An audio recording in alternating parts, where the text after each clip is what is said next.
Stopping analysis paralysis once and for all. Have you ever been stuck in analysis paralysis? Some big situation, I gotta get a handle on it.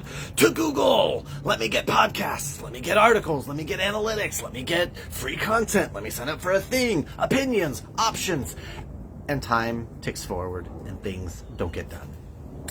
Hi guys, Jeremy here, your mindset mastery and peak performance relationship guy, and today we are going to take on analysis paralysis and we are going to unpack it. And you want to stick around because at the end I'm going to give you a three-step solution, a three-step strategy to guarantee you will never get stuck in analysis paralysis ever again. So you've heard the phrase, he who hesitates is lost, means take action now, but at the same time there's the haste makes waste. Means if you go too fast, you're going to make mistakes. You're going to waste resources. So you're damned if you do and you're damned if you don't. What are we going to do about that? Well, let's talk. So really it comes down to making decisions properly, quickly, easily, efficiently. And most people are not taught how we make decisions or how to make decisions well. We get stuck into one of three patterns. One is a demand. That's no choices. You got to do the thing. Number two is a dilemma. Is it this or is it that? Really, we want to get to number three, make a decision. We have 3 points, A, B, or C, good, better, best. Then we have choice. Then we have options. And so the challenge, though, is if we go past 3, now I've got 17 different things I could do. I've got 47 different ways to take this. I've heard from 4 different experts who all disagree with each other. What am I supposed to do? What is the right best? And that's where we get stuck. So the question really is, there's only 2 factors to making a decision. How many inputs do you need? And how many outputs are you going to deliver, right? Because if you need, and I did a little graphic for you. Hold on a second. So here's our inputs, right? The little red line, everything coming into that center point, because that's the moment of decision. So how many inputs do I need? Do I need a lot of inputs or do I need one input? Just give me the important information, I'll make a decision. I need to know all the factors and what's the history and what's the agenda and who made the decision and who's connected to it and what is their influence and what is their outcome. Now we're getting stuck into overwhelm because I need so many inputs. On the other side, how many ultimate results do I need to choose from? How many outputs do I need? Do I need just one output? I need the right answer. Or, yeah, there's a couple of different things.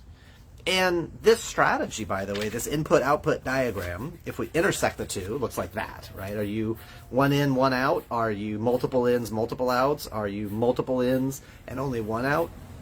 It's really up to the individual person, but it's also depending on the importance of the decision itself, right? If we're talking about, oh, what are we going to make for dinner tonight? Probably we don't need full court press, give me everything in the pantry, give me every flavor profile of everyone in the house. Unless you got a family with like multiple food allergies, then things get more complicated. But if we're going to talk about saving your relationship, if we're going to talk about deciding on a divorce, all of a sudden that is a big decision that requires a lot of analysis and throughput. The challenge there is the longer you delay, you may be able to recover your relationship. You may be able to heal what's going on, but every single interaction with your partner, if you guys are struggling emotionally, it's what we used to do in the martial arts school, right? Every interaction is either one step towards black belt excellence and beyond, or it's one step towards quitting. There's no gray.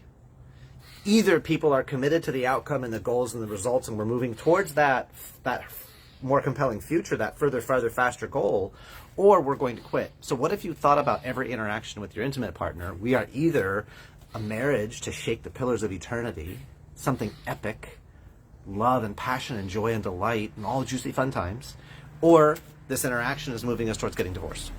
If you kept that front of mind, all of a sudden decisions get easier to make. So before I give you the ultimate strategy to resolving analysis paralysis, what makes sense so far? What stands out for you? What's your biggest, that's interesting? Leave it in the comments below because I would love to know your feedback and your thoughts. This is how I know to take my content where I need to take it to help serve the people in my life to the highest degree possible. So, really, this whole idea ultimately to make a decision comes from the Latin cadere, which means to cut off any other option but the one you've chosen.